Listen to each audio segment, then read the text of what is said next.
contar que eu sou um apaixonado por antibióticos. Desde que eu estava na faculdade de medicina, eu sempre estudei a história dos antibióticos, gostava de ler os artigos sobre antibióticos. E lembro de um caso muito interessante, quando eu era sextoanista, ainda era um interno, estava lá na Santa Casa de São Paulo, e uma prima minha me ligou dizendo que estava com uma pneumonia e que precisava de uma ajuda. E aí ela disse, eu posso ir até aí conversar com você? E eu vou trocar o nome dessa prima para que ela não fique chateada, vamos chamá-la de Maria. E eu lembro muito bem que naquela época, o melhor antibiótico que eu gostava de usar para pneumonia era um antibiótico recém-lançado, uma cefalosporina, que se chama, de primeira geração. A coisa boa é que ele era muito efetivo, mas a coisa relativamente ruim é que ele tinha que ser tomado a cada 6 horas.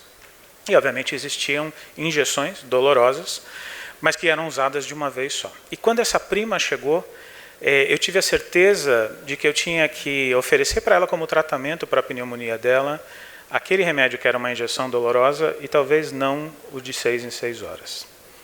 Essa é uma consideração importante que mostra que, apesar de eventualmente você ter um corpo de evidências muito grande para determinado tratamento, a forma como você usa esse tratamento e as pessoas que vão se beneficiar desse tratamento dependem de algo que transcende o que está nos estudos clínicos, que é a vida como ela é, a vida real. Aqui nós vemos classicamente o que é um estudo clínico clássico e um estudo de mundo real, ou o que se chama em inglês de Real World Evidence. No estudo clínico clássico, todas as condições do estudo são controladas. As pessoas são muito parecidas, têm idades próximas, têm comorbidades muito próximas, estão dentro de um ambiente controlado, o que elas usam e o que elas não usam é muito controlado, mas isso às vezes tem pouco a ver com o mundo real. No mundo real, as pessoas são diferentes, as situações em que elas vivem são diferentes, as características nutricionais das pessoas são diferentes, ou seja, elas são muito mais próximas da vida que a gente leva do que da vida que realmente existe dentro de um clinical trial.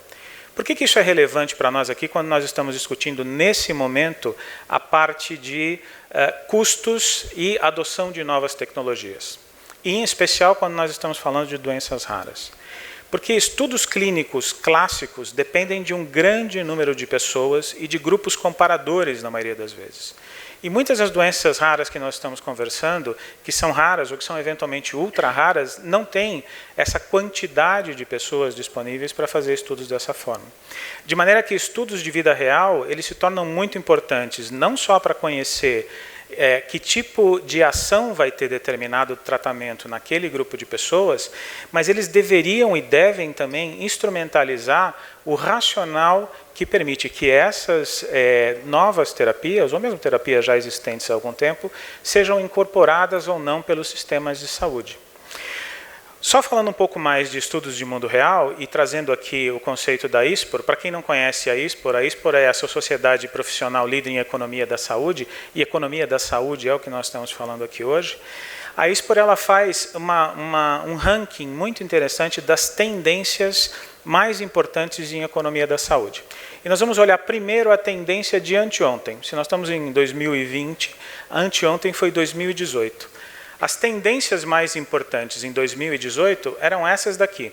E quando nós olhamos para essas tendências, talvez a tendência mais importante, que não deixou de ser importante em 2018, é a questão de custo. Quanto você gasta efetivamente para cobrir determinada droga, seja no sistema público ou no sistema privado de saúde. Depois você vem para inovativas, terapias inovativas, aprovação acelerada de drogas e assim por diante. 2018, todo mundo ainda é capaz de lembrar de 2018, não está tão longe assim. Vejam que estudos de vida real não aparecem até a 10ª posição das principais tendências em economia da saúde em 2018. Quando nós olhamos 2019, aparece estudos de vida real em 3º lugar. Por que aconteceu uma mudança tão grande?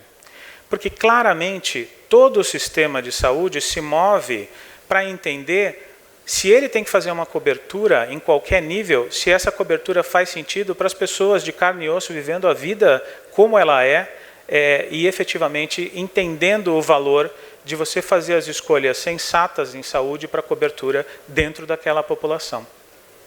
Nós estamos olhando 2019, continua sendo muito importante quanto você gasta com as drogas.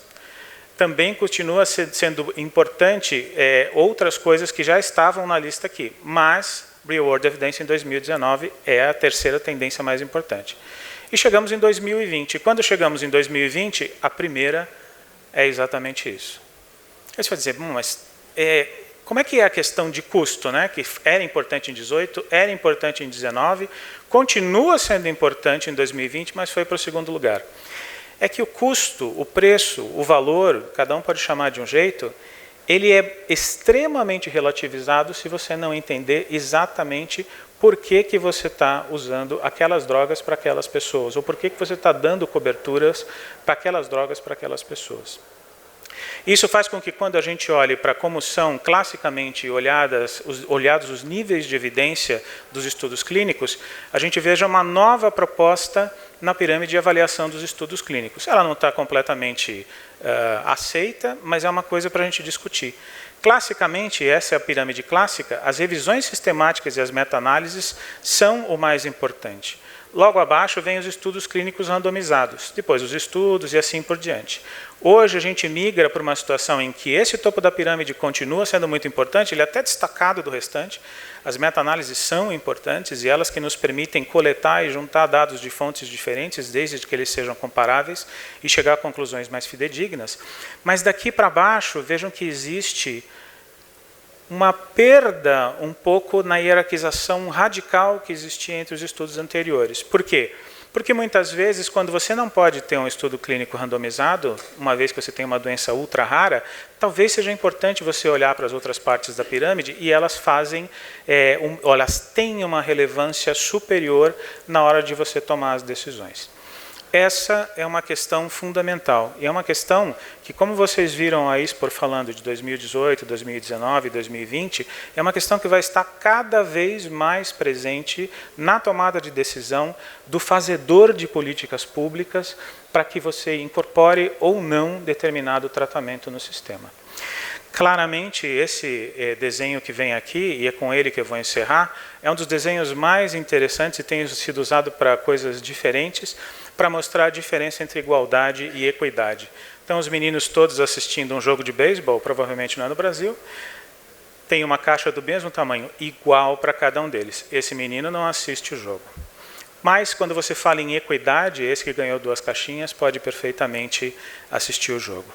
Isso mostra, em especial para nós, que estamos hoje nesta sala conversando sobre doenças raras e ultra-raras, que equidade é muito importante. Ela não suplanta o princípio universal de igualdade, que vem lá, talvez, mais famoso da Revolução Francesa. Mas ela faz com que nós tenhamos que refletir um pouco mais sobre que mecanismos nós vamos usar para que aqueles que são diferentes por alguma razão consigam também uma avaliação diferente de como eles vão efetivamente ser tratados para os males que afligem cada um deles. Mais uma vez, agradecendo a Casa Hunter, esse era o meu recado para vocês hoje. Obrigado.